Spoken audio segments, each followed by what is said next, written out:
নমস্কার, তোমরা সবাই কেমন আছো? আশা করি তোমরা সবাই খুব ভালো আছো, আর আমরাও খুব ভালো আছি। আমাদের আরও একটি নতুন ভিডিওতে তোমাদের সবাইকে ওয়েলকাম। মন্দিরে এসেছি, আর বাবার ভক্তরা বাবা মহাদেব বলবে না সেটা আবার কখনো হয়? এই কথাটা শুনলেই যেন মনে হয় মন থেকে একটা জোর পাওয়া যায়। ও, তোমাদের তো বলতে ভুলেই গেছি, আজকে মিষ্টুর প্রথম জন্মদিনে আমরা বাবার মন্দিরে এসেছি। আর 7ই সেপ্টেম্বর সেদিনকে পূর্ণিমা পড়েছিল, আর আমাদের তারকেশ্বর মন্দিরে পূর্ণিমাতে চোঙাতে জল ঢালতে হয়, তাই আজ ভেতরে যেতে পারলাম না। আর আজকে পূর্ণিমা যেহেতু ভক্তদের অনেকটাই ভিড় ছিল। চলো তোমাদের সবাইকে আমার একটা নিজের কথা শেয়ার করি।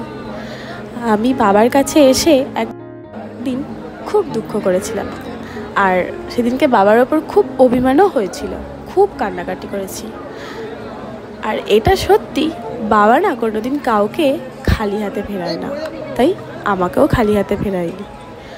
আমারও স্বপ্ন পূরণ করেছে। ভগবানের দেওয়া সেরা উপহার আমার কন্যা সন্তান মিষ্টু, তোমাদের সবার প্রিয় মিষ্টু। এটি হলো বাবার দুধ পুকুর, আর আমরা এই দুধ পুকুরে একটু জল মাথায় নিয়ে বাবার মাথায় জল অর্পণ করব বলে সবাই মিলে লাইনে গেলাম। আর তোমরা সবাই জানো এখানে সবার মনস্কামনা পূর্ণ করার জন্য ঠাকুরের কাছে মানত রাখে।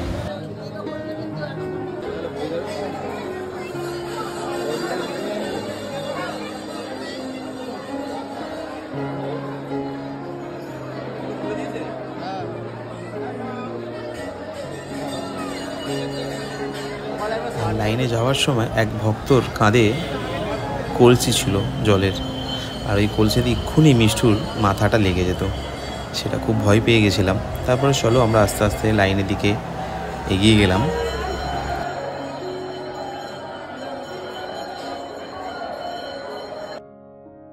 এত ভিড়ের মাঝেও খুব সুন্দরভাবে আমরা বাবার মাথায় জল অর্পণ করলাম।